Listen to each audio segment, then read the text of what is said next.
ये एक ऐसा है कि अभी तो शादी की तारीख निकली है और आप एक शादी को सफल बता रहे हैं।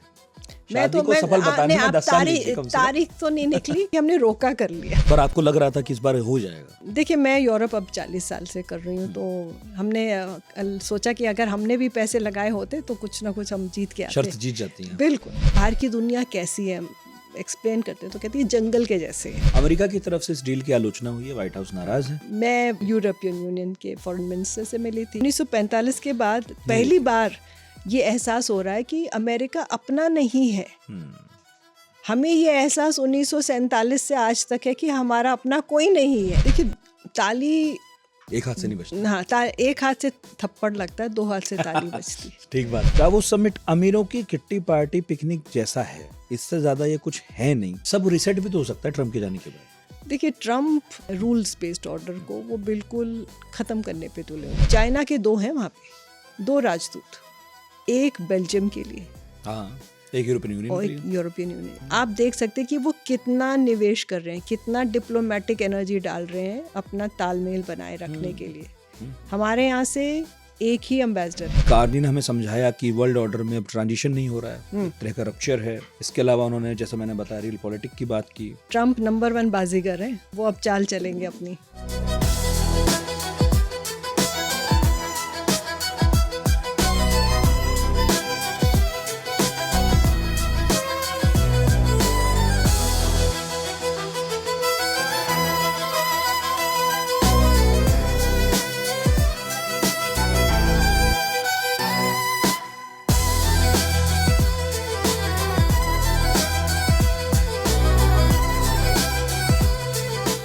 पिछला हफ्ता जियो पॉलिटिक्स के हिसाब से काफी गहमा गहमी वाला रहा। जिन लोगों को बहुत इंटरेस्ट भी नहीं है उन्होंने भी लिया, क्योंकि यहाँ से बहुत दूर स्विट्जरलैंड की वादियों में दावोस नाम का एक छोटा शहर है जो जनवरी में खूब बड़ी बड़ी सुर्खियां बटोरता है। वहाँ बहुत सारे लोग आपस में मिले और वहाँ ट्रम्प भी पहुंचे थे, लेकिन एक आदमी और पहुंचे थे वहाँ, कनाडा के पीएम कार्नी। उन्होंने महफिल लूट ली। बहुत कुछ दावोस में ऐसा हुआ जिस पर दुनिया की नजर थी, हमारी भी थी। 2 शब्द वहां से ऐसे निकले, या कहूं कि 2 बयान, जिन्होंने बहुत कुछ साफ किया है कि आने वाले वक्त में दुनिया कैसी होगी। कार्नी ने बताया दुनिया को कि अब रियल पॉलिटिक का समय है, और साथ ही उन्होंने ये भी कहा कि जो एक नियम आधारित या रूल बेस्ड वर्ल्ड ऑर्डर था उसका समय जा चुका है। तो ये कोई तभी छिपी बात तो नहीं थी, लेकिन बस अल्फाज दिए उन्होंने। तो जब दावोस खत्म हुआ, हमारी नजर पड़ी दिल्ली पर, जहां 25 तारीख की शाम, अगर मैं ठीक हूं, तो यूरोपियन यूनियन के नेता पहुंचे और उर्सुला वॉन डर लेयन वो भी आई। 26 जनवरी की अतिथि थी वो विशेष, लेकिन हम सबकी जो खास तौर पर फोकस में चीजें थी वो थी एफटीए। 2 दशकों से फंसा हुआ था।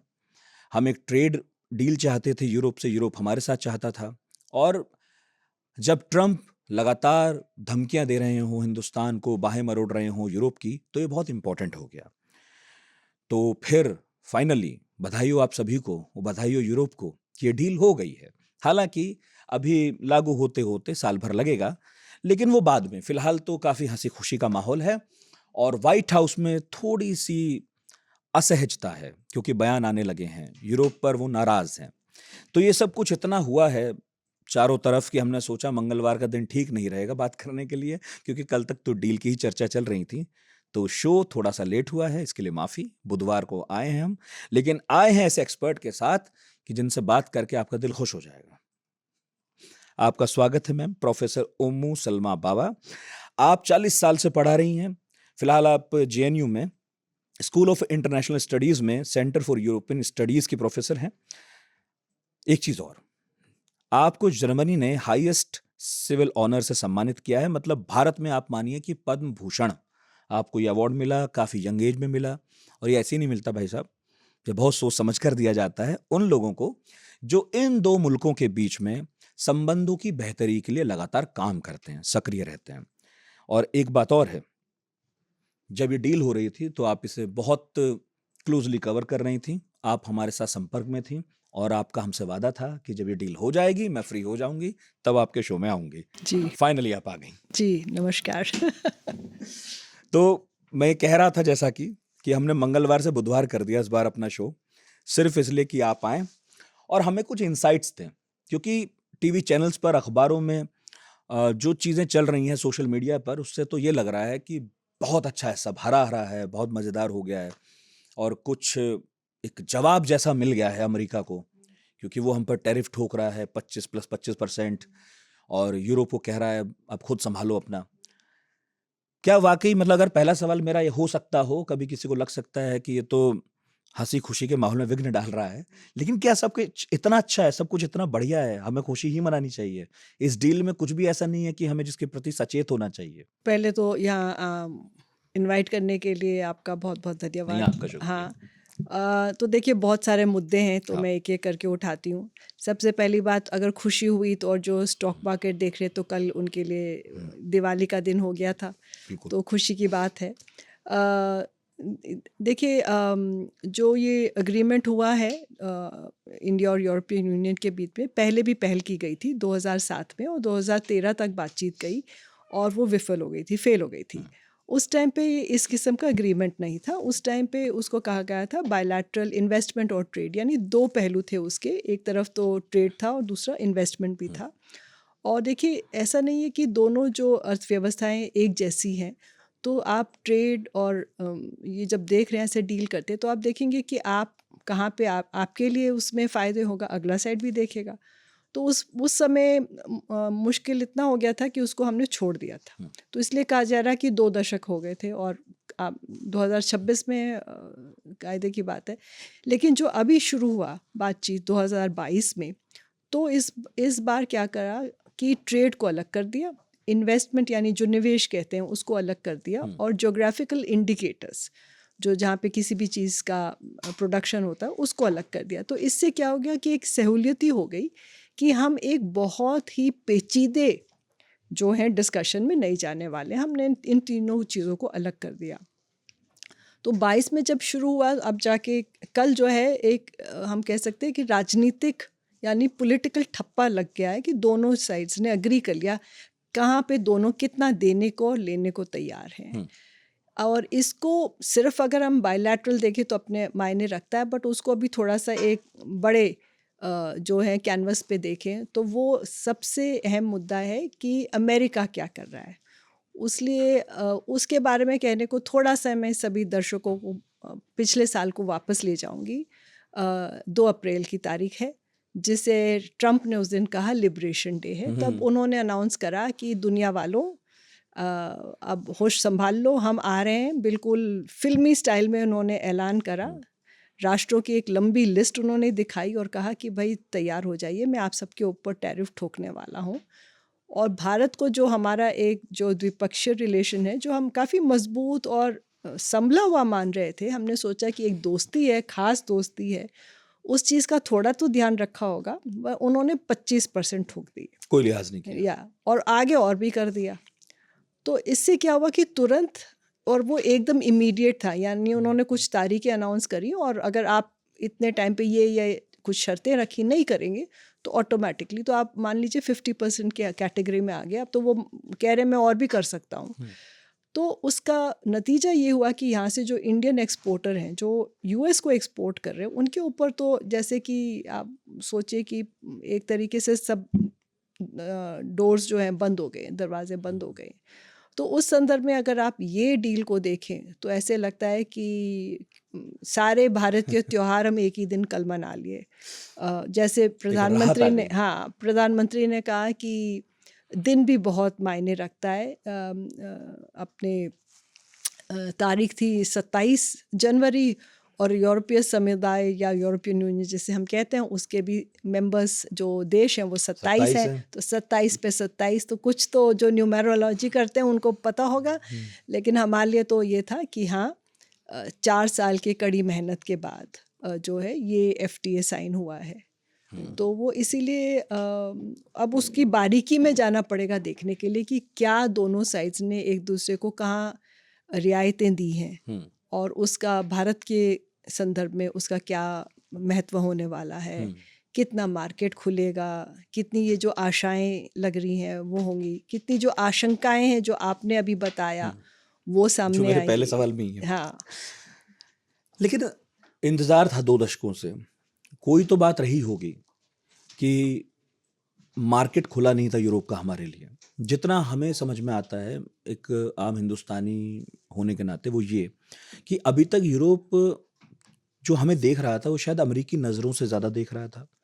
यूरोप हमारे साथ जैसे जैसे संबंध बढ़ा या नहीं बढ़ा रहा था, उसमें भी अमेरिका का बहुत बड़ा हाथ है। वो अमेरिका को नाखुश करके कुछ नहीं करता था। लेकिन क्या ये कहना ठीक होगा कि इस बार यूरोप ने अमेरिकी अप्रूवल की बहुत चिंता नहीं की है? ये ठीक होगा कहना? नहीं, मैं ऐसा नहीं कहूँगी। देखिए, जो असलियत है वो काफ़ी पेचीदा है, इसलिए कि यूरोप, देखिए हमारा जो द्विपक्षीय जो रिलेशन है, बायलैटरल जिसे हम कहते हैं, वो 1962 में स्टार्ट हुआ यूरोप के साथ, और चीन से पहले। और हमारा स्ट्रेटेजिक पार्टनरशिप आया 2004 में। लेकिन यूरोप और भारत के बीच में अगर एक वो बुनियादी तौर पे जो एक इम्पॉर्टेंट चीज़ है, एस्पेक्ट है, वो है ट्रेड। सो ट्रेड ने ही इस रिलेशनशिप को बांध के रखा था। लेकिन हम एक दूसरे को बस ट्रेड के नज़र से देख रहे थे, इकोनॉमिक सिक्योरिटी कह सकते हैं, लेकिन उसके ज़्यादा नहीं। क्योंकि हमारे यहाँ पे जो एक है दिल्ली के अंदर या इंडिया के अंदर, ये हम कह सकते हैं कि आदत है कि हम राष्ट्रों को देखते हैं, हम एक कलेक्टिव ग्रुप को नहीं देखते हैं। यानी कि हमें फ्रांस को देखेंगे, हम जर्मनी को देखेंगे, स्पेन को देखेंगे, और अटलांटिक के उस तरफ हम अमेरिका को देखेंगे। तो हमारा, बट यूरोप हमारा सबसे लार्जेस्ट ट्रेड पार्टनर है, इस पे कोई दोहराई नहीं है। लेकिन हम उस चीज़ को और आगे बढ़ाने में जो है कामयाब नहीं हो पाए थे, क्योंकि पॉलिटिकल जो एक अंडरस्टैंडिंग होती है कि भाई मेरे लिए ये जो रिलेशन है सबसे अहम वाला है, वो चीज़ आने में वक्त लगा है। और वो 2000 में तो लॉन्च कर दिया कि समिट करेंगे, 2004 से हमने कहा कि स्ट्रेटेजिक पार्टनर है। लेकिन उसके बावजूद ये जब 2007 में बातचीत शुरू हुई, वो 13 में फेल हो गई थी, तो छोड़ दिया था हमने। तो 22 में ऐसे क्या हुआ? देखिए, 22 में ये हुआ कि पहला ट्रम्प प्रेसिडेंसी ख़त्म हो चुका था 2017 के बाद, तो हम थोड़ा सा अनुभव कर चुके थे। कोविड ने एक बहुत बड़ा अनुभव दोनों साइड को दिलाया, पूरे दुनिया को दिलाया। वैश्विक अगर मुद्दों को अगर हम चर्चा में लें कि दुनिया का सबसे बड़ा सप्लाई चेन जहाँ शुरू होता है और ख़त्म होता है वो चीन है। और सबको ये जो है एहसास हुआ कि हम चीन के ऊपर डिपेंडेंट हैं, और ये ख़तरनाक हो सकता है ये खेल। अगर चीन जब भी चाहे वो किसी चीज़ को कंट्रोल कर सकता है और आपके वो घुटने टिका देगा। वो आप कितना, आज के समय में अमेरिका वैश्विक स्तर पे अगर देखें तो ग्लोबली नंबर 1 इकोनॉमी है, उसको भी वो घुटने टिका सकता है, इतनी डिपेंडेंस है। बिल्कुल। और हम कहते हैं कि ये डिपेंडेंस को चीन ने उसे वेपनाइज कर दिया, यानी कि एक तरीके से हथियार का एक हथियार उपयोग। बना लिया। हाँ, तो वो जब चाहे जैसे चाहे अपने शर्तों पे किसी को भी रोक सकता है। तो ये एक मुद्दा आया था जिससे कि ये शुरुआत हुआ कोविड के बाद कि हम लोग 22 से। और पिछले साल क्या हुआ, 2025 में 20 जनवरी को राष्ट्रपति ट्रम्प जो है उन्होंने कार्यभार संभाला और शुरू हो गया खेल। और जिसे हम कहते हैं एक जो जियोपॉलिटिक्स का खेल हम देखना शुरू हो गए कि उनको, चाहे वो दोस्त हों या गैर हों, गैर से ज़्यादा उनको प्यार था और दोस्तों से कम, ऐसा प्रतीत होता है। क्योंकि जो उन्होंने टैरिफ लगाए वो दोस्तों के ऊपर भी लगा दिया, और उस चीज़ ने एक और पुश दिया। बट साथ में क्या हुआ कि पिछले साल भी इसी टाइम पे डावोस गई थी फॉन डर लाइन, और उन्होंने वहाँ कहा कि मैं भारत को जाऊँगी पूरे कॉलेज ऑफ कमिश्नर्स को लेके। तो 27 और 28 फरवरी पिछले साल वो आई। और कॉलेज ऑफ कमिश्नर्स जो हमारे दर्शक देख रहे हैं उनके लिए ये बता दें, कैबिनेट है। तो ऐसा नहीं होता है कि कोई भी प्रधानमंत्री पूरी कैबिनेट की बारात लेके कहीं पहुंच जाए। जैसे वो आई, वो था एक इंडिकेशन हमारे लिए कि देखिए यूरोपियन यूनियन भारत के साथ जो संबंध है उसको एक नए लेवल पे ले जाना चाहती है। और वो नया लेवल ये था कि हम भारत के साथ FTA करेंगे। बट वो पिछले साल फरवरी में अनाउंस हुआ था, लेकिन उसका इसीलिए महत्व है कि तब प्रधानमंत्री मोदी ने और इन्होंने मिल के कहा कि हम इसको हर हालत में इस साल करके छोड़ेंगे, यानी दिसंबर तक हमारा प्लान है कि हम करवा लेंगे। तो एक नया पॉलिटिकल पुश आया उसको, जो हम कहते हैं कि भाई नेगोशिएशन तो चल रहा है बट कभी ना कभी वो नेगोशिएशन ख़त्म होनी चाहिए, और ये दोनों लीडर्स ने कहा कि हाँ ये इस साल ज़रूर ख़त्म होगी। तो बेसिकली चाइना पर जो डिपेंडेंसी थी और उसके बाद जो ट्रम्प ने एक तरह का माहौल बना दिया, इसमें सब असहज फील कर रहे थे, उन दोनों से ये हुआ है। तो ये मान सकते हैं कि ये डील एक तरह से इरेलेवेंट करने की कोशिश है यूएस और चाइना दोनों को। नहीं, ये ऐसा नहीं है इरेलेवेंट कि तो कोई नहीं होता। नहीं, रेलेवेंट तो नहीं है। देखिए हम सब तब भी एक दूसरे के ऊपर निर्भर हैं। ये दुनिया जो है आत्मनिर्भर होना बहुत मुश्किल है इसमें। ये जो एक इकोनॉमीज की जो इंटरडिपेंडेंसी और इंटरकनेक्शंस आ गई हैं, तो आप कट नहीं सकते पूरी तरह कभी नहीं जा हाँ, सकते। आप एक अलग बिल्कुल नहीं अलग हो सकते, मुमकिन नहीं है।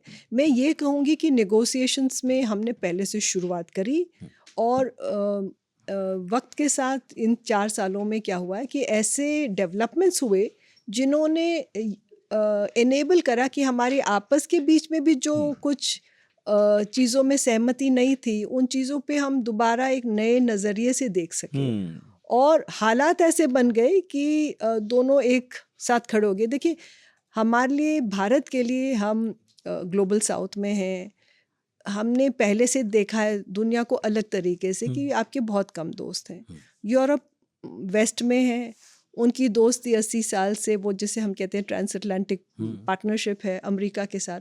तो शौक तो उनको ज़्यादा बड़ा लगा है, क्योंकि ट्रंप ने उनको ऐसा वार करा है कि मैं अभी कहती हूँ कि एक वेस्ट नहीं है, 2 वेस्ट है। हम तो पहले से ही, वो कहते हैं, हम इंटरनेशनल पॉलिटिक्स में पढ़ाते हैं, एक थ्योरी होता है रियलिस्ट अप्रोच, और उसमें हम कहते हैं बाहर की दुनिया कैसी है, हम एक्सप्लेन करते हैं तो कहते हैं जंगल के जैसे है, वहाँ कोई कानून नहीं है, जिसका चलता है तो सबको अपना करना पड़ता है।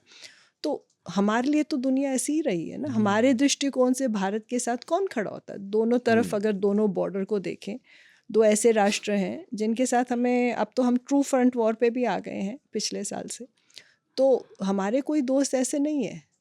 यूरोप के लिए तो हमेशा अमेरिका था, नेटो है, आर्टिकल 5 हमें है। तो हमेशा से ही पता था। हाँ। यूरोप का भी पता चला तो है। यूरोप अभी जागा है, और शायद वहाँ पे भी वो अर्जेंसी दिखाई दी। और देखिए कि अगर चाइना सेकंड लार्जेस्ट है, तो उसके भी एक हर एक चीज़ की एक कॉस्ट है। तो परिस्थितियाँ ऐसी बन गई कि हम लोग दोनों को एक राजनीतिक एक्सेप्टेंस तो था, बट फिर परिस्थितियों ने उसको और जल्दी एक रफ्तार दिया।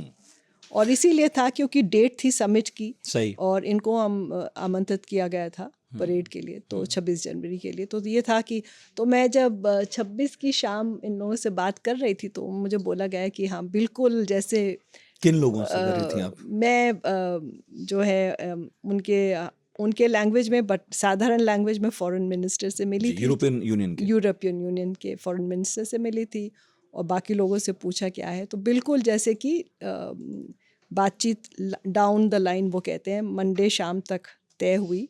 और वही था कि कल हमें फिर वो ऐतिहासिक जो है, हमने चित्र वो देखा, तीनों लीडर साथ में खड़े हैं हाथ पकड़ के। आप वहीं थी, मतलब जब मुलाकातें हो रही हैं, तो आप मुलाकात तो ये तो देख ही रही थी। बॉडी लैंग्वेज किसी हद तक बदला है क्या यूरोपियन लीडर्स का भारत में जब वो आ रहे हैं? क्योंकि ये कोई अभी की बात नहीं है। अभी हमने अभी मेज़बानी जर्मनी की भी की है, और फ्रांस से भी बहुत अच्छी अच्छी बातें सुनने को मिलती रही हैं अब तो जब यूरोप के 2 बड़े देश, फ्रांस और जर्मनी, इनफैक्ट अभी कुछ अपने कारणों से साइप्रस, बड़ा तो नहीं है लेकिन फिर भी, तो हम जब इन देशों को देखते हैं तो हमें ये महसूस हो रहा है कि भारत के प्रति इनका रवैया बयानों में तो कम से कम बदल रहा है। जब आमने सामने वो लोग मिल रहे हैं, तो आपने क्या पाया बदल रहा है? हाँ, बदल रहा है। देखिए बयान तो आसान होता है, लिख दो, कोई भी पढ़ लो। उनको एक मैं कहूँगी कि यूरोप को एक जैसे एक आघात पहुंचा है जो ट्रंप ने करा है, जिससे वो शायद निकलने में बहुत वक्त लगेगा, मानसिक रूप से बहुत वक्त। जैसे किसी को शॉक लगता है तो चोट पहुंचती है, तो बाहर का चोट मरहम जल्दी हो जाता है, अंदर से जो है वो घाव बहुत टाइम लगेगा। और यूरोप का ऐसा चोट पहुंचा है जो ट्रंप ने करा है कि उन्होंने उनको नकार दिया है, उनको अलग अलग नामों से बड़ी बुरी तरीके से बोला है। मीटिंग में भी जो एक बॉडी लैंग्वेज की आप बात कर रहे थे, तो एक बहुत ही इंटरेस्टिंग फ़ोटो है वाइट हाउस की, जहाँ पे ट्रंप बैठे हैं और ये जितने भी यूरोपियन लीडर हैं वो ऑलमोस्ट जैसे नर्सरी क्लास में बच्चे बैठते नहीं है, जैसे मास्टर जी उस क्लास टेबल के लगवा सामने रहे सब हैं। बैठे हाँ, तो वो सबकी उन्होंने क्लास लगाई। तो अब देखिए ये सारे अपने अपने देश के नेता हैं, इनकी अपनी एक स्टैंडिंग है, और जो अभी तक इन्होंने भी वर्ल्ड वॉर जीती हैं। हाँ इन्होंने चीज़ें मिल के करी है। हाँ, तो अगर इन लोगों का किसी के साथ सामना था तो वो बाहर के साथ था, आज लड़ाई अंदर है। ये चीज़ तो इन्होंने कभी, देखिए 1945 के बाद पहली बार ये एहसास हो रहा है कि अमेरिका अपना नहीं है। हमें ये एहसास 1947 से आज तक है कि हमारा अपना कोई नहीं है। मैम पर क्या अमेरिका अपना नहीं है, ट्रंप अपने नहीं है? सब रिसेट भी तो हो सकता है ट्रंप के जाने के बाद। देखिए ट्रंप पूरे अंतर्राष्ट्रीय जो व्यवस्था है, जैसे हम कहते हैं, अभी आपने बताया रूल्स बेस्ड ऑर्डर को, वो बिल्कुल ख़त्म करने पे तुले हुए हैं। वो कहते हैं, उन्होंने एक स्लोगन दिया पहले वाले इसमें, मेक अमेरिका ग्रेट अगेन, जो उसे मागा किया जाता है, अमेरिका को नंबर 1 पे हम डालेंगे।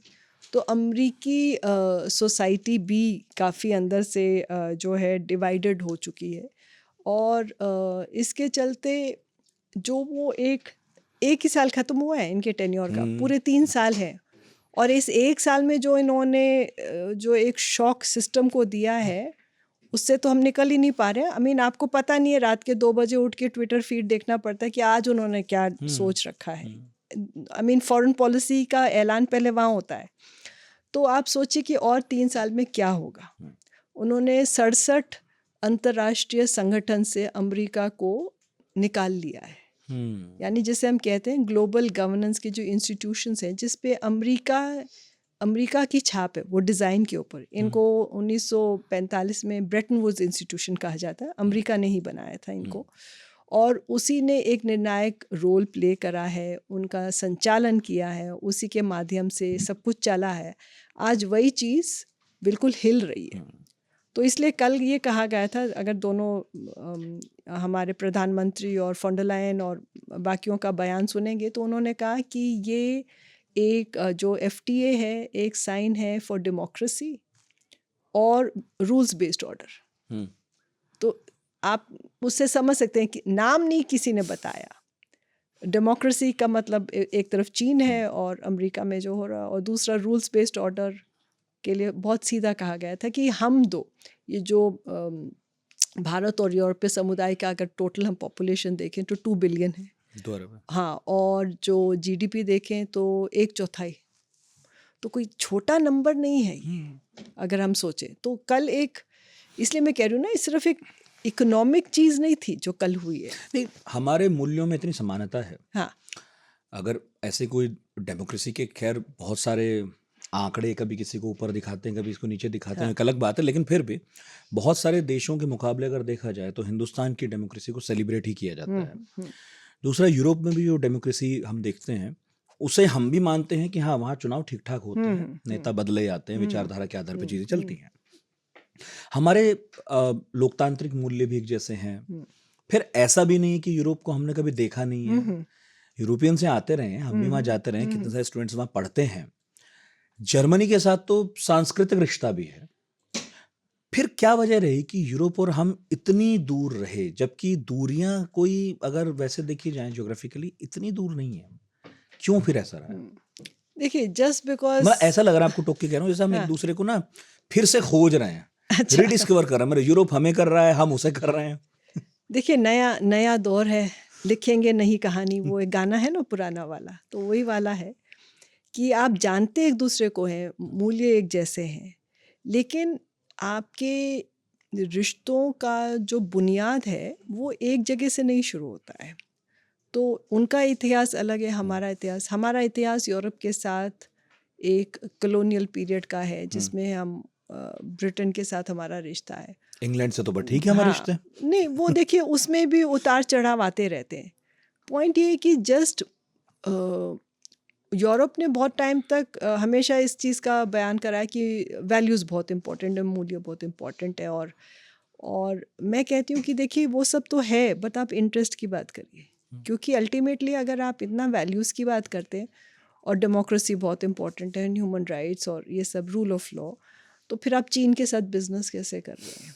तो देखिए वो एकदम सामने आ जाता है कि किताब के ऊपर जो कवर चढ़ाया है वो कुछ और है और किताब के अंदर कुछ और है। तो वो चीज़, और दूसरा मूल्य अच्छी बात है, पर हाँ, एनर्जी भी तो चाहिए। हाँ।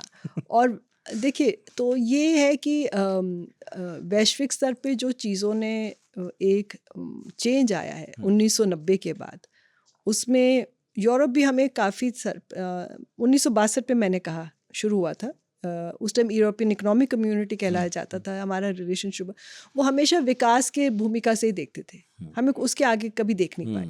90 के बाद भी, 90 से लेके 2000 तक, तब भी वो हमें उनकी अगर फर्स्ट एशिया डॉक्यूमेंट आई 1994 में, तब भी वो चीन के तरफ रुझान आ गया था, इंडिया की तरफ नहीं। हम तब भी डेवलपिंग कंट्री थे। तो ऐसी चीज़ क्या हुई 1998 1992 ऑफ कोर्स वो जो लिबरलाइजेशन हुआ इकोनॉमी का, और 1998 न्यूक्लियर टेस्ट, ये दोनों चीज़ों ने मिलके जो है, जैसे कि आप कह सकते हैं, दिवाली का गुब्बारा छोड़ दिया।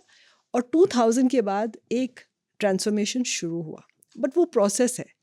और जैसे मैंने कहा कि हम भी फॉरेन पॉलिसी में हम भी प्रेफर करते हैं कि हम भाई डायरेक्टली एक देश के साथ बात करें, ना कि एक ग्रुप के साथ, समूह के साथ।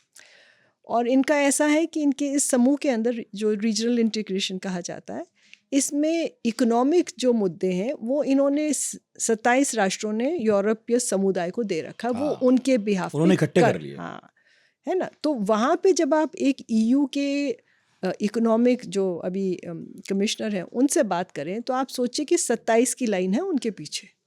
बिल्कुल वो वाली बात है। जैसे हमारे यहाँ अगर पीयूष गोयल बात करें, वो ना केवल सेंट्रल गवर्नमेंट के कह रहे हैं, हमारे पूरे देश की लाइन लगा दो, यानी सारे स्टेट्स और यूनियन टेरिटरी। तो ये है एक इंटरेस्टिंग चीज़। हम भी यूरोप जितने बड़े ही हैं। हाँ, तो वो अब क्या हुआ है कि अब वो चीज़ में चेंज आया है, धीरे धीरे करके ईयू के अंदर भी परिवर्तन आया है। उन्होंने कॉमन फॉरेन सिक्योरिटी पॉलिसी को अपनाया है, और धीरे धीरे वो आपस में और समन्वय करने लगे। तो हमें भी फिर देखिए इस चीज़ को ध्यान देना पड़ेगा पॉलिटिकली। एक मैं उदाहरण देती हूँ कि चीन के तरफ से इस वक्त ब्रसल्स में 2 राजदूत हैं। ब्रसल्स जो है वो यूरोपियन समुदाय का केंद्र है, सारे इंस्टीट्यूशंस जो हैं, कार्यालय वहीं पे स्थित हैं। और चाइना के 2 हैं वहाँ पे, 2 राजदूत, एक बेल्जियम के लिए, हाँ, एक यूरोपियन यूनियन और के एक लिए। European union. आप देख सकते हैं कि वो कितना निवेश कर रहे हैं, कितना डिप्लोमेटिक एनर्जी डाल रहे हैं अपना तालमेल बनाए रखने के लिए। हमारे यहाँ से एक ही एम्बेसडर है जो 2 साइड पे। ओके, आप कहने अच्छा, को हम आप उसे बेल्जियम भी डील करता है हाँ, वो, और ईयू को भी जी डील कर जी, रहा है। आप कह सकते हैं कि नहीं हम बेटर हैं तो हमारे एक एम्बेसडर से हो जाएगा, सोच के ऊपर है। 1.25 लाख से एक लड़ाऊं। लेकिन आप दूसरा तरीका ये भी है कि अगर मुझे ये चीज़ इम्पोर्टेंट है, तो थोड़ा हमें, अब भारत ने अभी पिछले 2-3 सालों में कई जगहों पे जहाँ पे दूतावास नहीं थे खोले हैं, 1-2 अफसर ही हैं, लेकिन हम अपना जो कहते हैं ना डिप्लोमेटिक फुटप्रिंट बढ़ा रहे हैं। प्रेजेंस है। हाँ, तो आप एक, जब कोई ऐसा एक्शन किया जाता है तो वो एक संदेश दे रहा है। अब चला जाएगा मैम, लेकिन हाँ, उन्होंने देखिए उनके तरफ से डिफेंस अटैचे है, हमारे तरफ से नहीं है। तो अब इन्होंने क्योंकि ये शिखर सम्मेलन था भारत और यूरोपीय समुदाय के बीच में, तो जो दूसरा डॉक्यूमेंट है, अगर थोड़ी देर के लिए, एक आधे सेकंड के लिए हम एफटीए को अलग रखें, तो सिक्योरिटी डिफेंस पार्टनरशिप हुई है, तो ये बहुत मायने रखता है। लेकिन उसमें कोई भी बात मुझे देखने में ऐसी नहीं मिली जिस पर मैं ये कह सकूं कि बहुत मुझे मजा आ गया, अब तो हम मिलजुल कर एक पनडुब्बी बनाएंगे, अब तो एक जहाज बनेगा, ऐसा तो कुछ नहीं था। देखिए पहले होता है हम कहते हैं कि इंटेंशन, आप एटलीस्ट सोच तो एक जैसी होनी चाहिए।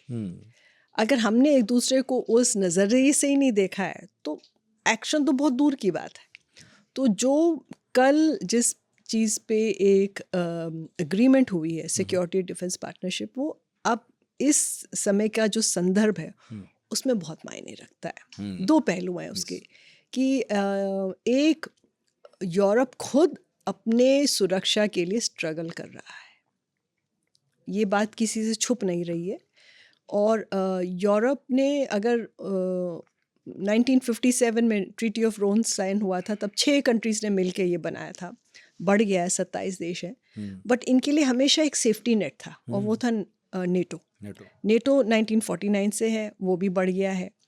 और पिछली बार ट्रंप ने कहा कि बजट बढ़ाइए, नहीं तो आप जो है सारे लाइन में खड़े हैं, खाना मैं ही बना रहा हूँ, खाने वाले बहुत हैं। तो डंडा लगा लगा के 5% करा। फिर यूक्रेन में जो युद्ध हुआ उससे भी ये बहुत क्लियर हो गया कि यूरोप अपने आप से डिफेंड नहीं कर सकता है, उनको अमेरिका चाहिए, नेटो चाहिए, उन्हीं के पास है। अमेरिका है भी ग्लोबली नंबर 1 मिलिटरीली, राइट। और तो लेकिन उसने कह दिया कि हथियार चाहिए तो पैसे दो, हाँ, अब दान में नहीं मिलेंगे। नहीं, तो वो चीज़ ने क्या करा है, यूरोप के अंदर एक हलबली मचा दी है। अब सब देश जो हैं, और जो यूक्रेन की तरफ है या रूस की तरफ जो हैं, जो देश हैं, उन्होंने अपना बजट धीरे धीरे पहले ही बढ़ाना, बजट बढ़ गया है। अब सबको, इनफैक्ट जापान तक का, हाँ, तो जापान को अब लगता है कि भाई जो अमेरिका के साथ 45 से रिलेशनशिप है वो हिल गई। मतलब वो जो एक अम्ब्रेला था, हाँ, वो अचानक से हट गया है। हाँ, और वो भी ऐसे दौर में जब बारिश झमाझम हो रही है, चाइना एकदम बताए हुए है कि अब बढ़ने वाले हैं, बिल्कुल। तो ऐसे में आपने अम्ब्रेला हटा लिया, तब तक लगा हुआ था अभी। तो अब क्या है कि बजट बढ़ा दिया, लेकिन आपका जो स्केलिंग अप जिसे हम कहते हैं, यानी तुरंत रातों रात आप फौज, अगर आपके पास 10 लाख की थी वो 20 लाख की नहीं हो जाएगी। आपकी इंडस्ट्री ऐसे नहीं है कि आज आपकी क्षमता है, जैसे हम कहते हैं कैपेसिटी बोलते हैं, एक टैंक बनाने की, एक अगर 4 बना सकते हैं साल में, आप उसको तुरंत 20 नहीं कर सकते। तो बजट तो बढ़ा दिया है, लेकिन आपको टाइम लगेगा। लेकिन खतरा तो नहीं रुकने वाला ना, 4 साल देखिए हो रहे हैं। अभी 24 फरवरी को, अगले महीने, देखिए टाइम कितना जा रहा है। और ट्रंप ने कहा था 20 जनवरी को पिछले साल कि मैं 1 हफ्ते में युद्ध बंद करा दूंगा। उनके ऑफिस आके 1 साल हो गया है, युद्ध का कहीं युद्ध विराम जिसे हम कहते हैं सीज फायर या पीस का ये कुछ नहीं दिख रहा है। तो सिक्योरिटी एक पहलू है, उसके बहुत हैं, इकोनॉमिक, मिलिट्री, ये, और दूसरा है डिफेंस। आप क्या करेंगे, इंडस्ट्री। तो यहाँ पे अभी एक पॉलिटिकल अंडरस्टैंडिंग हो गई कि हम एक दूसरे के साथ कर सकते हैं। अगर जैसे आपने कहा पनडुब्बी यानी सबमरीन का निर्माण है, तो जर्मनी को ये मिल गया है। अभी राफेल का एग्रीमेंट हुआ है, उसमें टेक्नोलॉजी ट्रांसफ़र होने वाला है। और अभी मेरा ख्याल है कि वो जो सिविल एविएशन के लिए विमान है, हाँ, तो बात हो रही है कि अब यूरोप से खरीदे जाएंगे। अब तक अमेरिकन कंपनी से आ रहे थे, बोइंग से। हाँ, अब वो भी थोड़ा बढ़ेगा। तो अभी हमने हाल ही में ब्राज़ील के साथ करा है एम्ब्रेर लाने के लिए। तो आप अब देखिए यहाँ पे भी हमारा कैसा था माहौल, डिफेंस प्रोडक्शन का खुला नहीं था। फिर गवर्नमेंट ने उस पे, हाँ, हमारा भी नहीं खुला नहीं था, है ना। फिर हमने भी 100% का डाला। तो अब देखिए ताली एक हाथ से नहीं बजती। हाँ, एक हाथ से थप्पड़ लगता है, 2 हाथ से ताली बजती ठीक बात है ना। तो इंग्लिश में कहते हैं इट टेक्स 2 टू टैंगो, है ना, नहीं तो आप सिंगल सोलो कर रहे हैं। ये तो है। एक चीज़ और मैंने महसूस की अभी एक आध दिन में, यूरोपियन यूनियन की तरफ से जारी हुआ था, शायद हिंदुस्तान का एक नक्शा था, जम्मू कश्मीर को लेकर पहली बार उन्होंने थोड़ा सा ध्यान दिया है कि वो वैसा नक्शा है जैसा हिंदुस्तान को पसंद है। इस बार वैसा नक्शा नहीं है जो अपने इग्नोरेंस में जारी कर देते थे। तो ये दिखा रहा है कि वो किस लेवल पर जाकर हमारी संवेदनशीलता समझ रहे हैं, और इसलिए ये ज़रूरी है जो आप कह रही हैं कि हम भी थोड़ा एम्बेसडर वगैरह पर ध्यान दें, वहाँ भेजें, उन्हें दिखाएं कि जब आप कैबिनेट लेकर आए हैं तो हमारी तरफ से भी उसी तरह का जवाब, उसी तरह का रिस्पॉन्स ज़रूर हो। मेरा ये पूछना है ma'am, mother of all deals, ये केवल मार्केटिंग गिमिक है, ऑप्टिक्स के लिए है, चिढ़ाने के लिए है, या वाकई है? जी, तो पहले तो मदर ऑफ ऑल डील्स का नाम तो फॉन डर लायन ने खुद ही बताया था। तो हम इसको क्यों कह रहे हैं, क्योंकि देखिए जो इसमें दोनों अगर ज्योग्राफिकल एरिया को देखें तो कितनी बड़ी पॉपुलेशन, 2 अरब है ना, 1.5 हमारे तरफ, 500 उनके तरफ, तो ये कोई छोटा नंबर नहीं है। और दूसरा, अगर आर्थिक रूप से देखा जाए तो साइज़ ऑफ द इकोनॉमी जिसे हम कहते हैं, या साइज़ ऑफ द पाई, अगर हम पूरा भौगोलिक रूप से देखें तो 1/4 दुनिया का जीडीपी है ये। तो अपने आप में ये मायने रखता है कि दोनों साइड ने ये करा, वो सबसे पहला। दूसरा, फ्री ट्रेड एग्रीमेंट होता क्या है, थोड़ा सा जस्ट एक लाइन में, कि आप जो आयात निर्यात होता है, एक्सपोर्ट इम्पोर्ट, उस पर आप टैक्स लगाते हैं। टैक्स क्यों लगता है? आपके यहाँ पे भी इंडस्ट्री है, तो अगर मैं और आप और हम दो अलग अलग देश हैं, तो अगर मैं आपको बेच रही हूँ और आपके यहाँ पे स्टील का उत्पादन हो रहा है, आप नहीं चाहेंगे कि मेरे से यहाँ से कि सस्ता आपसे स्टील खरीदे, पहली बात। और दूसरा, अगर सस्ता है तो फिर आपके जो प्रोड्यूसर हैं आपके साइड पे वो बोलेंगे हमारा नुकसान होगा। तो इसके लिए क्या करते हैं, ट्रेड को रेगुलेट करने के लिए राष्ट्र टैक्स लगाते हैं, जिसे हम टैरिफ कहते हैं। और दूसरा एक और टैरिफ है, वो भी समझ लेना चाहिए।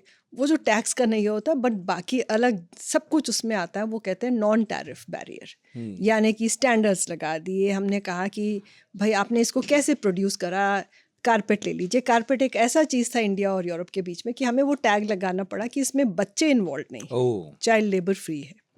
देखिए, तो इसे हम स्टैंडर्ड्स कहते हैं। वरना उन्होंने कहा कि हम खरीदेंगे नहीं अगर आपके यहाँ कारपेट बच्चे बना रहे हैं। हाँ, तो अब देखिए हमारे लिए भी अच्छा है कि हमारे यहाँ पे भी कानून है, बट हमें पता है कि कानून का कई बार उल्लंघन हो जाता है। तो बट फिर हमने भी डेवलप करा चाइल्ड फ्री टैग, और वो टैगिंग करना शुरू हुआ। और इससे जो इंडस्ट्री है वो भी समझ गई कि उनका फ़ायदा है। अगर वो उसको टैग नहीं लगा पाएंगे तो उनका तो फिर माल वो बिकेगा नहीं बिकेगा। तो देखिए, इससे स्टैंडर्ड से फ़ायदे होते हैं, बट यूरोप स्टैंडर्ड बनाने में नंबर 1 है, अव्वल नंबर पे। और सबसे मुश्किल। इसको इसलिए कहा जाता है हाईएस्ट रेगुलेटरी बॉडी।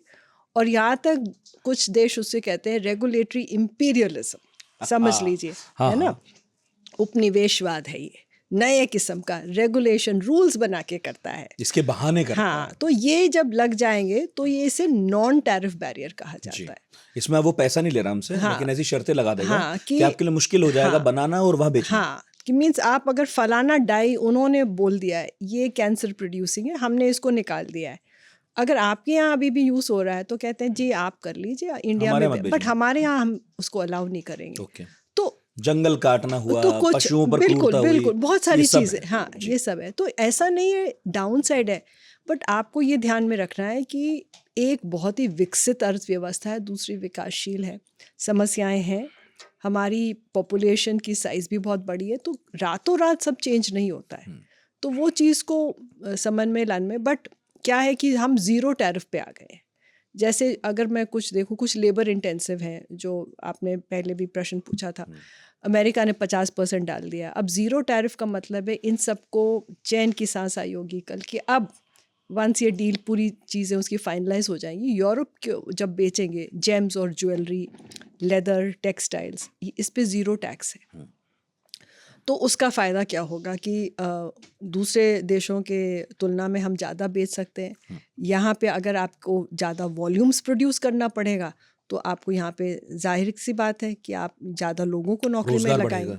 तो आप एकदम देख सकते हैं कि इसका क्या पॉजिटिव नेट हो सकता है। लोग ज़्यादा इन्वेस्टमेंट करेंगे इस सेक्टर में, क्योंकि ये है, और उसके आसपास का इकोसिस्टम डेवलप होता है, पूरा वो चीज़ होती है। पानी चाहिए, कच्चा माल चाहिए, सब कुछ सब में एक तरीके से वो एक डिमांड और सप्लाई का जो है चेंज हो जाएगा। दूसरा, भारत से जितने भी ऐसे प्रोड्यूस हैं वो अंतर्राष्ट्रीय जो वैल्यू चेन है, सप्लाई चेन है, उसमें और ज़्यादा जुड़ना शुरू हो जाएगा।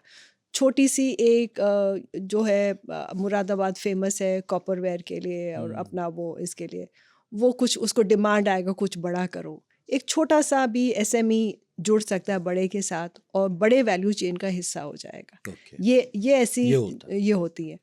और अलग अलग सेक्टर्स हैं। हमारी जो देसी इंडस्ट्री है वो रेवोल्यूशनाइज होती हैं, हाँ, बेहतर संगठित होती हैं, एक दूसरे की मदद करती हैं। बिल्कुल। तो जो बिखरे हुए हैं लोग वो इकट्ठा होते हैं। बिल्कुल। देखिए, आप अब वहाँ से ये आएगा कि इंडिया में सस्ता बन सकता है, तो बेटर डिज़ाइन की डिमांड आएगी। कोई वहाँ इटली से आके बोलेगा इंडिया में ही बनवा लेते हैं, तो वो उस चीज़ के साथ डिज़ाइनर वहाँ का, यहाँ का माल, कारीगरी यहाँ की, ये कोऑपरेशन, ये चीज़ें आप एकदम देखेंगे चेंज कर देगा, राइट। और अलग अलग सेक्टर्स हैं, बट सेंसिटिव सेक्टर भी हैं। एग्रीकल्चर है जो है हमारे लिए सेंसिटिव है, उनके लिए डेयरी है, सोयाबीन है। सो इन सब चीज़ों को अभी थोड़ा, हमारा अमेरिका से झगड़ा है, हम नहीं खोल रहे। हाँ, वो चाहता है कि हम सोयाबीन उनसे ले लें, हमने कहा हम नहीं लेंगे। तो आप देखते हैं कि कहीं ना कहीं पे उन चीज़ों को थोड़ा सा सिक्योर भी किया जाता है, सब चीज़ें नहीं खोली जाती हैं। और एक और जो हमने पहले भी बात करा था लग्जरी ऑटोमोबाइल्स की, तो ऑटोमोबाइल सेक्टर चाह रहा था कि बिल्कुल मत खोलिए। अभी फ़िलहाल भारत के तरफ से 110% टैक्स है उन कारों पर उन कारों पे जो जो यूरोप से बन के यूरोप आती हैं। से बन के आती सब हैं। कुछ यूरोप में होता है। हाँ हाँ। जी। और नॉर्मली ये बहुत महंगी गाड़ियां हैं। तो कल जो डिसाइड हुआ है कि टैरिफ की दर 110 से घटा के 40 पे ला गए, बट ये लग्जरी गाड़ियां हैं। तो मार्केट में थोड़ा सा उस पे आई थी, छींक हुई थी उसके ऊपर, बट ओवरऑल मार्केट ने बहुत पॉजिटिव इंडिकेशन दिया है। और ऐसा नहीं है कि भारतीय प्रोडक्शन में ऑटोमोबाइल सेक्टर में सारा खत्म हो जाएगा, बस ये है कि सुपर लग्जरी सेक्टर में गाड़ियां आ सकती हैं। तब भी हम भी अपनी कारें बेच सकते हैं। हम भी अपनी छोटी बेच कारें। सकते हैं, हम अपनी सारी कारें बेच सकते हैं। ओके, हम तो सब कुछ हाँ, बेच हम सकते हैं। सब हाँ, कुछ सही बेच बात है। सकते हैं। हम और लग्जरी में है भी नहीं। हाँ, अब लेकिन देखिए इसका क्या एक पॉजिटिव ट्रेंड होगा कि ये कंपटीशन देता है हाँ, कंपनीज को। अगर कुछ बड़ी गाड़ी में डिज़ाइन अच्छा है, आप उसको शायद अपनी गाड़ी में ला सकते हैं। मतलब ये कह रही हैं अगर उनकी लग्जरी गाड़ी यहाँ बिकेंगी तो हमारी कार कंपनीज को भी ये कोशिश करनी होगी कि चलिए हम भी फिर लग्जरी कार बनाते हैं। हाँ। और अगर हमें वहाँ अपनी छोटी सस्ती कारें बेचनी है तो हमें ये भी देखना होगा कि यूरोप में ऑलरेडी जो छोटी सस्ती कारें हैं, अगर उनकी क्वालिटी बेहतर है, डिजाइनिंग बेहतर है, तो हमें भी ऐसा ही करना पड़ेगा, वरना वालों लोग खरीदेंगे नहीं खरीदेंगे। आपके सेफ्टी स्टैंडर्ड्स आप इम्प्रूव कर सबसे देंगे, important। है ना। तो ये चीज़ क्या है, जी। कंपटीशन देखिए हमेशा प्रोडक्ट को बेटर बनाता है, उसको कम free नहीं market करता में तो है। है ही। हाँ, तो वो चीज़ अच्छी होगी, इन्वेस्टमेंट बढ़ेगा। और जितना वॉल्यूम हम दे सकते हैं यूरोप नहीं दे पाएगा। तो वो सबसे बड़ी चीज़ है कि मैन्युफैक्चरिंग को उम्मीद है कि मैन्युफैक्चरिंग को पुश मिलेगा, इन्वेस्टमेंट ज़्यादा आएगा, तो इनोवेशन को मिलेगा। और इन सब चीज़ों से मिलके डिमांड देखिए भारत में भी है, यूरोप में भी है। तो ये एक विन विन माना जा रहा है इस पॉइंट पे। पर अभी तक तो जितना मतलब ठीक है, बहुत अच्छा माहौल है, होना भी चाहिए। पर जिन चीज़ों के बारे में बात हो रही है वो ऐसा लग रहा है कि ज़्यादातर जो लोग संसाधन जिनके पास हैं, जो संपन्न हैं, उनके लिए ज़्यादा है इसमें। जो आम लोग हैं उनमें ये तो ठीक है कि नौकरी ढूंढ लेंगे, वो रोज़गार बेहतर हो जाएगा। पर वैसे अगर मैं पूछूं मिडिल क्लास के लिए, हम जैसे आप जैसे लोगों के लिए इसमें क्या है ठीक है। नौकरी के अलावा? अच्छा, देखिए दो चीज़ें हैं इसमें सबके लिए। इकोनॉमी देखिए एक साइज नहीं है और सब अलग अलग लेवल पे हैं। जब इकोनॉमी में ग्रोथ होती है तो सबको फ़ायदा पहुंचेगा। डिमांड ऐसी चीज़ है जो, जैसे मान लीजिए अभी किसी एक जगह पे कोई चीज़ बनाई जा रही है, हैंडीक्राफ्ट बन रहा है, तो बांस की डिमांड ज़्यादा होगी, तो फिर आप सोचेंगे बांस नॉर्थ ईस्ट में ज़्यादा है, वहाँ से लेके आएँ। एक ट्रक 4 ट्रक कंपनियाँ खुल जाएंगी। तो वो एक बहुत लो लेवल पे है, कारीगर ये है। पर अगर एफटीए को पढ़ा जाए और उसके साथ में दूसरे पॉइंट्स को भी देखें जो आप कह रहे थे, सबके लिए इसमें क्या है, मिडिल क्लास के लिए भी और दूसरों के लिए भी, तो एक है मोबिलिटी। कल एक कोऑपरेशन ऑन मोबिलिटी पे भी सिग्नेचर हुआ है और ये यहाँ से भारत से यूरोप जाने के लिए बात हो रही है, वहाँ से यहाँ के लिए नहीं। मीन्स स्टूडेंट पे कोई कैपिंग नहीं होगी। हाँ, एक लीगल फ्रेमवर्क बनाया जाएगा जिसके अंदर वीज़ा सिस्टम और वहाँ पे जो पढ़ाई करने जा रहा है, रिसर्च करने जा रहा है और काम करने जा रहा है, उनके लिए सहूलियत की जाएगी। कितने भी आ सकते हैं। हाँ, अमेरिका की तो तरह नहीं होगा ना, जो ट्रम्प ने शुरू कर दिया। नहीं, तो वहाँ पे वो नंबर कट कर रहे हैं। यूरोप पहली बार कहता नहीं, हमें लीगल माइग्रेशन चाहिए। इसके लिए हम एक ऐसा प्रोविज़न बनाएंगे कि भाई यहाँ से जाए। और भारत भी ये कह रहा है कि हमें लीगल चाहिए, हम नहीं चाहते कि इलीगल जाए, वो किसी चीज़ में फंस जाए, मार मार के जाए।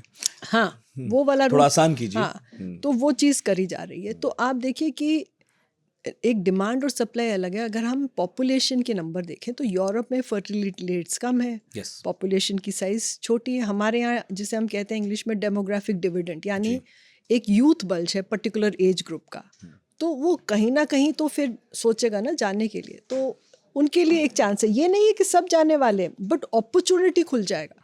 आप पढ़ाई वहाँ करके 1 साल आपको एक्स्ट्रा मिलेगा ट्रेनिंग करने के लिए और फिर वापस आप आ सकते हैं। हाँ, वरना अभी तो हाल फिलहाल देखते हैं कि कहाँ जाना है भाई, यूके, यूएस, हाँ, और उसके बाद लोग ऑस्ट्रेलिया बोलते हैं। हाँ, लेकिन अभी यूरोप के जो 27 देश हैं वो बहुत नीचे हैं। मतलब इनफैक्ट जर्मनी, फ्रांस, इटली नहीं तो जाते, पहली लोग बार कम ऐसे हुआ है कि जर्मनी के साथ 60,000 इंडियन स्टूडेंट्स वहाँ पढ़ रहे हैं और पहली बार उन्होंने चीन के नंबर को पीछे छोड़ते हुए आगे उनसे आगे निकल बढ़ गए। गए। हाँ हाँ, तो बहुत बड़ा पुश हुआ है। जी। और जर्मनी एक ऐसा देश है जो हायर एजुकेशन में इन्वेस्टमेंट भी कर रहा है। तो वहाँ पे हायर एजुकेशन फ्री है, फीस नहीं है। हाँ, तो शायद कोई एक स्टूडेंट ऐसा लोन नहीं है। कम है, आपको आपके जो डेली खर्चे हैं उसके लिए चाहिए। हाँ, बस। बट उस हिसाब से अगर आप लोन भी लेके जाएं वो बहुत ही कम है अगर आप अमेरिका पढ़ने सही बात है जाएंगे। ना, ट्यूशन फीस सब कुछ तो सब लगती कुछ है। है, यहाँ हाँ, ट्यूशन फीस नहीं है, exactly. Education higher education free है। यूरोप में ये तो है। तो यूरोप के सारे देश में नहीं है, बट जर्मनी एक खास है जिन्होंने, इसलिए इन्होंने पहल भी बहुत करी है। और अब अगर जर्मन एम्बेसडर की ट्वीट देखेंगे तो वो बोलते हैं कि भाई प्लीज़ आप जर्मनी आइए पढ़ने के लिए। हाँ, मतलब जर्मनी चाहता भी है कि हाँ। लोग पढ़ने आए, उन्होंने मेहनत भी की है और उनकी पढ़ाई लिखाई की गुणवत्ता भी बहुत अच्छी है। जी। ये भी नहीं है कि भाई वो ऐसे ही बुला रहे हैं। बिल्कुल ठीक है, लेकिन ये बताइए कि डील को लेकर जो उत्साह है वो है, लागू कब होगी? अच्छा, तो ये वो कहते हैं इंग्लिश में devil lies in the details. तो देखिए कल एक राजनीतिक समन्वय हुआ, कंसेंसस हो गया कि हमने डील कर लिया, कितना देना है लेना है वो तय हो गया है। अब इसको पारित करना पड़ेगा, अप्रूवल चाहिए। हमारे साइड पे तो हमारी जो कैबिनेट है वो देगी, यूरोपीय साइड पे यूरोपीय संसद है, संसद देगी। हाँ उनकी संसद देगी।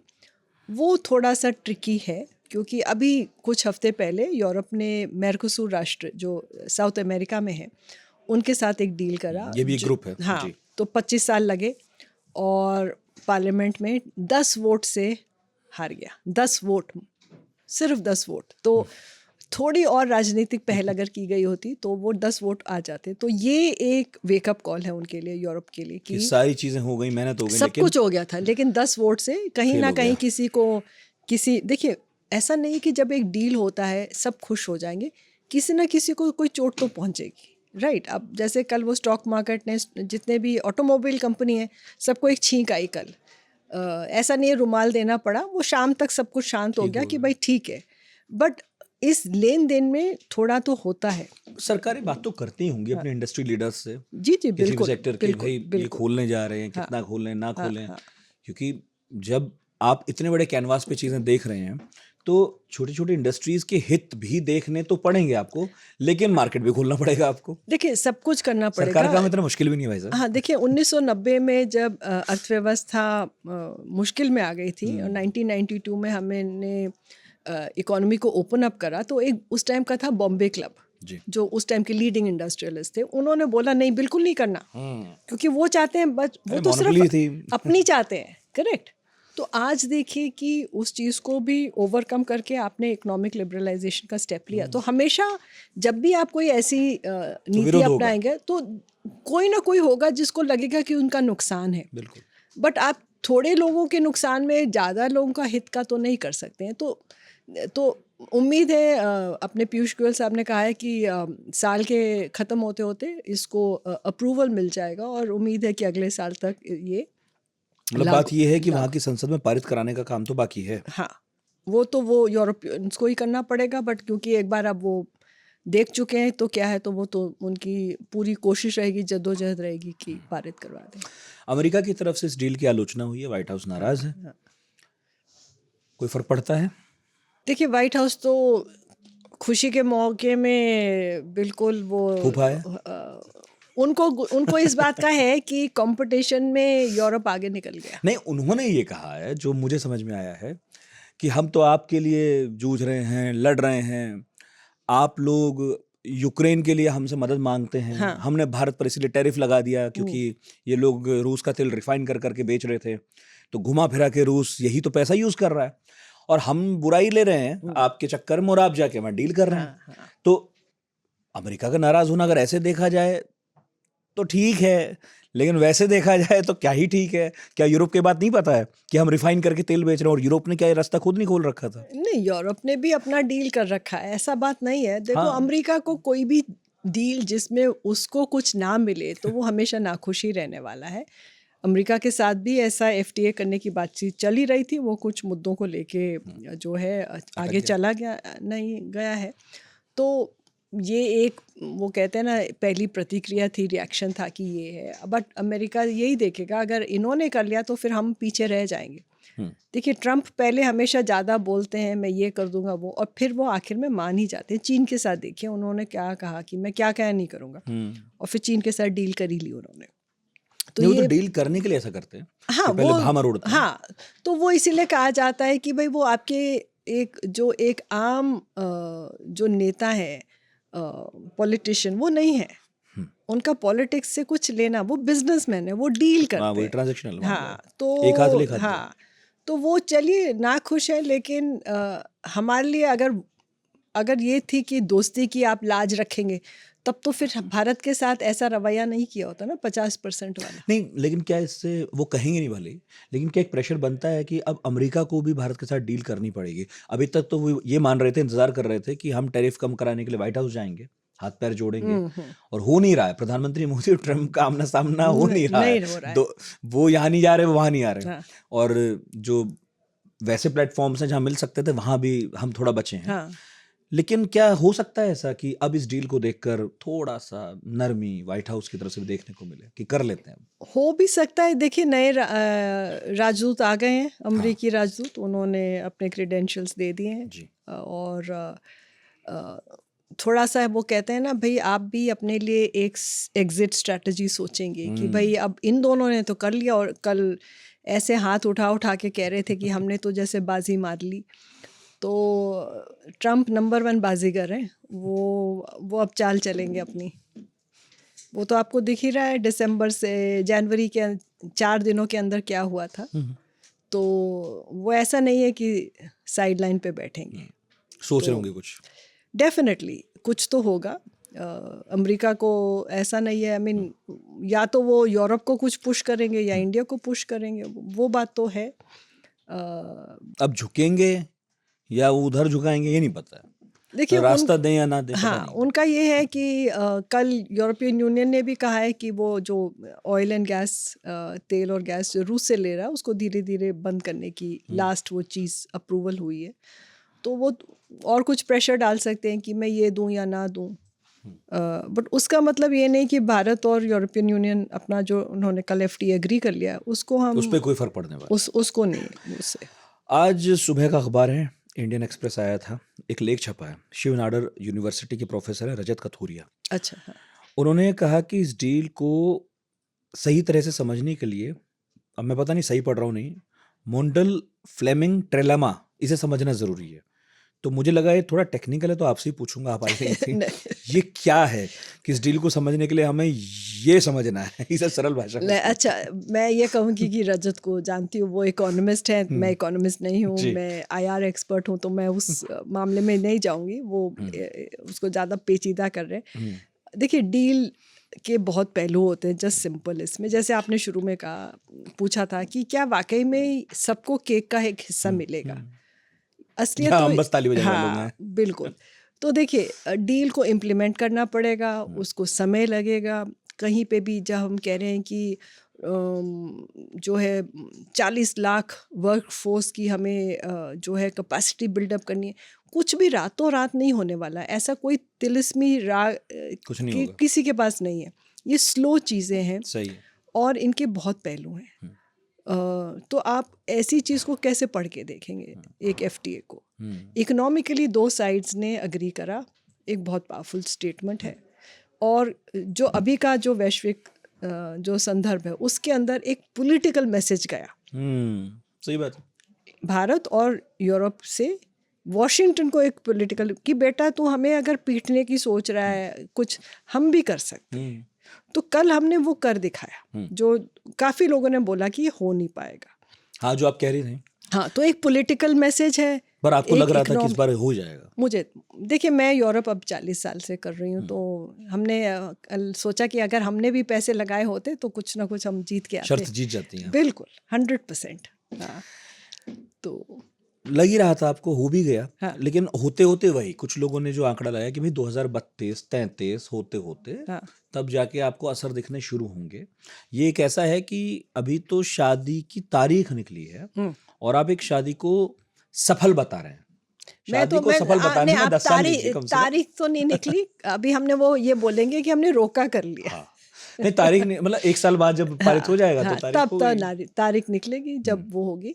देखिए, किसी भी इकोनॉमिक चीज़ को रिजल्ट दिखाने में 2 चीज़ें हैं। अगर टैरिफ्स निकल गई और ये सब अप्रूव्ड हो गया, तो मान लीजिए 2 जनवरी 27 से जो भी जेम्स एंड ज्वेलरी जा रहे हैं उस पर 0% टैरिफ है, तो वो लोग तो बहुत जल्दी देखेंगे। उसका जब वो भेजना शुरू होगा, मे बी 8 महीने बाद किसी कंपनी को लगेगा नहीं भाई हम और 50 लोग प्रोडक्शन में लगा सकते हैं। तो ये जो स्केलिंग अप होता है ना, ये जैसे जैसे आपका ये इम्प्लीमेंट होता जाएगा वो फिर अपना जो है दिखाएगा, बट टाइम लगेगा किसी भी चीज़ के लिए। तो क्या हमने समझ लिया ये मंडल फ्लेमिंग ट्रिलेमा? ये हमें रजत जी को आपको अगले एपिसोड में बुला के पूछना पड़ेगा कि वो सिंपल इकोनॉमिक्स कैसे ये था करवाएंगे। कि कोई भी देश एक साथ independent monetary policy, fixed exchange rate और फ्री कैपिटल फ्लो तीनों हासिल नहीं कर सकता। नहीं कर सकते, क्योंकि देखिए आजकल जो इकोनॉमीज़ हैं, अर्थव्यवस्था हैं, वो इंटरडिपेंडेंट है।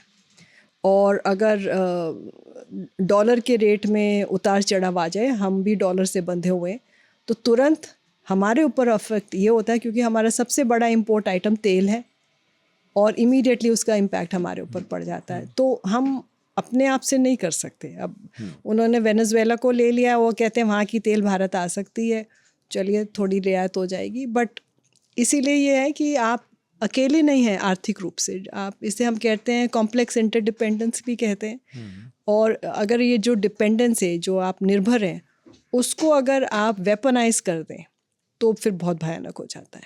तो जो भी है आपको बैलेंस करना पड़ेगा। इसी से संबंधित मैं कह सकती हूँ कि ब्रिक्स के अंदर ये बात हुई थी कि वो अलग से अपना करेंसी लॉन्च करें, और ट्रंप ने कहा था कि अगर ये करेंगे तो मैं आपके ऊपर और टैरिफ ठोक दूंगा। तो आप समझ सकते हैं कि देखिए कितना सेंसिटिव है, और ऐसा नहीं है कि वॉशिंगटन इससे खुश है तो वो बिगाड़ने की कोशिश करेंगे कुछ ऐसे तरीके से जो दोनों को अलग अलग तरीके से इम्पैक्ट करे। वो सोच भी सकते हैं, या ये सोचेंगे कि चलो अब इन्होंने कर लिया तो हम भी कर लें, कुछ भी पॉसिबल है। इधर या उधर कहीं जा सकते हैं। हाँ। अच्छा, अभी जब मैं देश के नाम संबोधन दे रहा था कि पिछले हफ्ते क्या क्या हुआ, तो मैंने दावोस का भी जिक्र किया था, वर्ल्ड इकोनॉमिक फोरम। कुछ लोग, मतलब अब पूछ लूँ 1-2 सवाल, पॉडकास्ट के अंत की तरफ बढ़ रहे हैं। क्या कुछ छूटा मुझसे जो मैंने नहीं पूछा इस डील के मद्देनजर, जो मुझे पूछना चाहिए था, आपको लगता है? नहीं, देखिए डील एक चीज़ है, सबकी नज़र डील पे थी। मैं कहूँ मेरे लिए, क्योंकि मैं एक बड़ा एरिया देखती हूँ विश्लेषण करने के लिए, तो मेरे लिए डील एक हिस्सा था जो कल चलिए केक काट लिया हमने, बट उसके अलावा बहुत चीज़ इस शिखर सम्मेलन से निकला। एक जो मैंने कहा सिक्योरिटी और डिफेंस पार्टनरशिप निकली, एक कोऑपरेशन ऑन मोबिलिटी, कल ग्रीन हाइड्रोजन मिशन लॉन्च हुआ है, उसकी बात हुई है।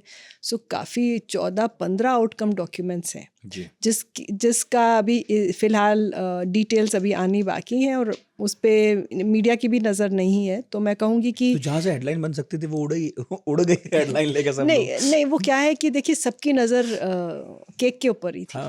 तो वो ऑब्वियसली सेंट्रल था, क्योंकि दोनों लीडरशिप ने भी दोनों साइड से बोला था हम करके छोड़ेंगे। Mother of all deals. हाँ, और उन्होंने एक हफ्ते पहले जब ये आपने डावोस का जिक्र करा, तो उन्होंने फॉन्डर लाइन ने तभी कहा था we will be signing the mother of all deals, indication माहौल बना रही थी वो। जी। डावोस समिट के बारे में ये कहा जाता 56-57 बार हो चुकी है, मेरा ख्याल है 56 बार तो हो चुकी है, कि अमीरों की किट्टी पार्टी पिकनिक जैसा है, इससे ज़्यादा ये कुछ है नहीं। इनफैक्ट कई लोग तो इस बात पर भी खिल्ली उड़ा रहे थे कि हिंदुस्तान के बड़े उद्योगपतियों और हिंदुस्तान के किसी राज्य के मुख्यमंत्रियों के बीच वहाँ डील हो रही है, इसका क्या तुक? देखिए वो एक कहावत है ना कि ऑप्टिक्स मैटर्स। तो डावोस अपने आप में एक इम्पॉर्टेंट कैलेंडर के एक हफ्ता है जहाँ पे सब माथा टेकने जाते हैं। The who's and who of economics. वो दिखाता है कि आपकी क्या कन्वीनिंग पावर है, क्योंकि आप भी सम्मेलन और सेशंस कन्वीन करते हैं। और जैसे आपने अभी उसका डिस्क्रिप्शन दिया कि भाई सब पैसे वाले अमीर, बट सिर्फ वो एक ही किस्सा है। दूसरा ये है कि हम इतने 55 सालों में ये देख रहे हैं कि कौन कौन से मेज़ पे बैठता था और कब जाता था, वो चेंज हो रहा है। भारत अगर पहले नहीं था वहाँ पे, क्योंकि हम एक विकासशील देश थे, अगर आज हम वैश्विक स्तर पे 4th लार्जेस्ट इकोनॉमी है, तो कौन हमें इग्नोर करेगा भाई? मार्केट तो यही है, ग्रोथ तो सबसे ज़्यादा प्लस ऊपर तो यही हो रहा है, मिडिल क्लास तो यही है, यही आप तो है, खरीदने के लिए है ना। और भारत ने अभी तो पूरी चीज़ को खोला भी नहीं है। आई मीन ये जो डेवलपमेंट है ये पूरे कोने कोने में नहीं पहुंचा है। तो बिल्कुल आप भी अगर ये जो तूफान डेवलपमेंट का जैसे गुजर रहा है और जो ये ट्रांसफॉर्मेशन लाएगा, ये किसी ने शायद देखा ही नहीं होगा। ये एक ऐसी चीज़ है, मैंने कुछ दिन पहले मोबाइल फ़ोन्स का स्टैटिस्टिक देख कि आप कोई भी मोबाइल फ़ोन कंपनी कोई भी नंबर रखे वो यहाँ पे उनका हो जाता है, क्योंकि मार्केट इतनी बड़ी है। एंड ये एक ऐसा देश है जहाँ पे हर 6 महीने में मोबाइल फ़ोन एक पर्टिकुलर एज ग्रुप चेंज करता है। आई मीन ये अनहर्ड है। हम उस एज ग्रुप में नहीं हैं, हमें फ़ोन बदलनी है, हम नहीं बदल पा रहे। बट आप उसको सोचिए कि उसकी इकोनॉमिक पोटेंशियल क्या होगी। तो India has gone from being at the out of the table to being on the table. तो वो जो ऑन द टेबल है वो मायने रखता है। तो ये नहीं है कि सिर्फ वो डील के लिए जा रहे हैं। जब आप इंडियन उद्योगपति वहाँ पे बैठे हुए देखते हैं तो वो दिखाता है कि एक फलाना कंपनी है जो विश्व स्तर पे अपने प्रोडक्ट को बेच सकता है। तो इसीलिए प्रधानमंत्री ने अभी एक और बयान दिया है, मोदी जी ने, उन्होंने क्वालिटी का जिक्र करा है। आपने पहले कुछ टाइम पहले आपने जर्मनी का बोला था। जर्मनी अपनी क्वालिटी के लिए मानी जाती है कि अगर आपने कोई जर्मन प्रोडक्ट खरीद लिया तो लाइफ लॉन्ग रहेगा, राइट। आज एक टेक्सटाइल में एक ये कहा जाता था ब्लीडिंग मद्रास। वो होता था कि ऐसा कपड़ा जिसको आपने एक बार पानी में डाला तो वो मद्रास में तैयार होता था ये रंग, वो रंग निकलना शुरू हो जाएगा, तो अब ख़त्म। तो उन्होंने कल पीएम ने कहा हमने काफ़ी चीज़ें अचीव कर ली। एक नया लोगों को दिया है क्वालिटी, जो चाइना ने भी किया। हाँ, क्योंकि पहले खराब सामान आता था लेकिन अब उसकी क्वालिटी बेहतर हो गई। क्योंकि क्वालिटी वो चीज़ है, वो आपका जो एक एक्सपीरियंस है किसी प्रोडक्ट या चीज़ के साथ, और फिर प्रोडक्ट के पीछे देश, सही बात है, उसको वो परमानेंटली चेंज कर देगा। सही बात है। कस्टमर एक्सपीरियंस और साथ साथ उस मुल्क की क्रेडिबिलिटी, हाँ, कि भाई यहाँ माल बनता है लेकिन हाँ, अच्छा बनता हाँ, है, तो ये लोग ईमानदार भी मीन्स हैं। अगर आपने ये जर्मन चीज़ ली, हाँ, है ना, तो ये कभी खराब नहीं होगी। सही है।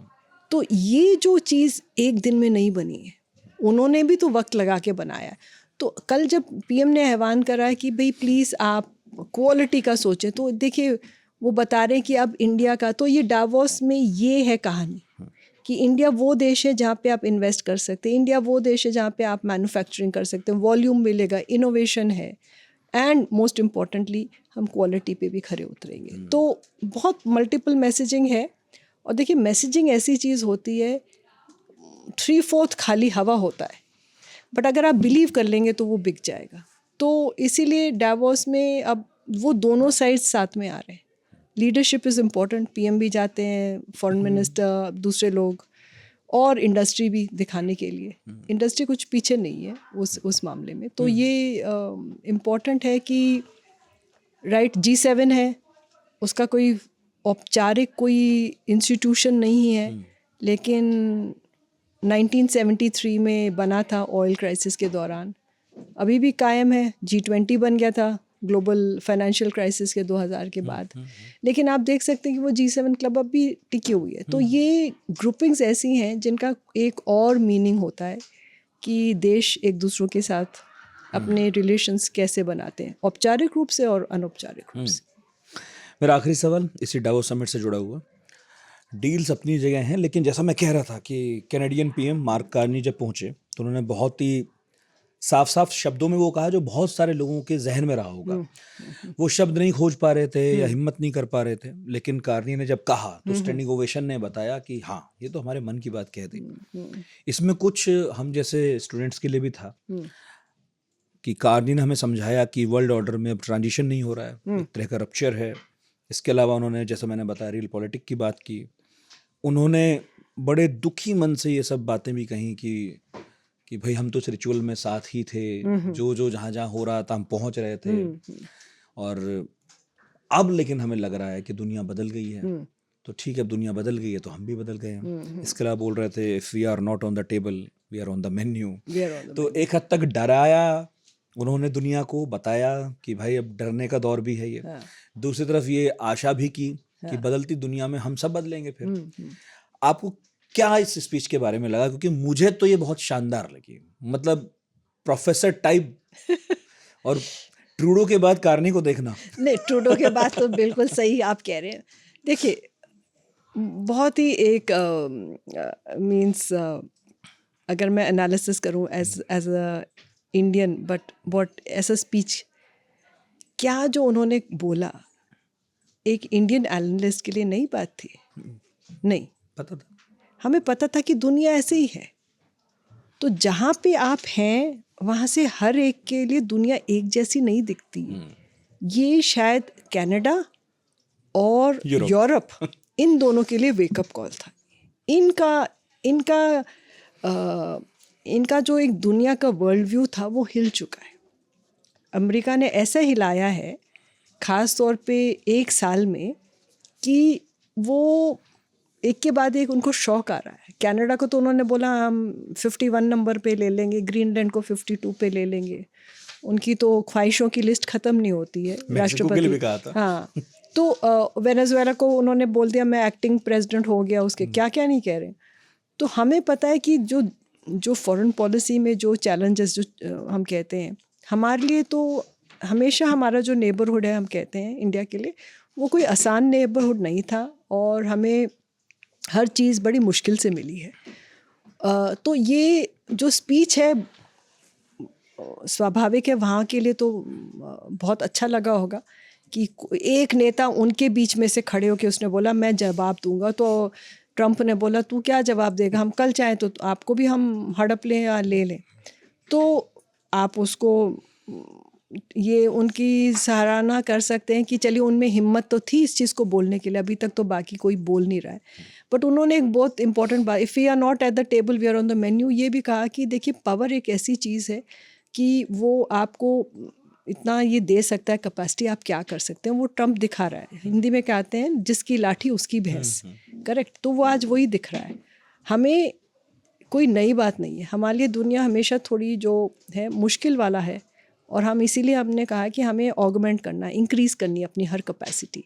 आत्मनिर्भर भारत इसी से आता है कि कोविड ने दिखाया कि आप कितने मजबूर हो जाएंगे अगर आपको हर चीज़ बाहर से लानी पड़ेगी।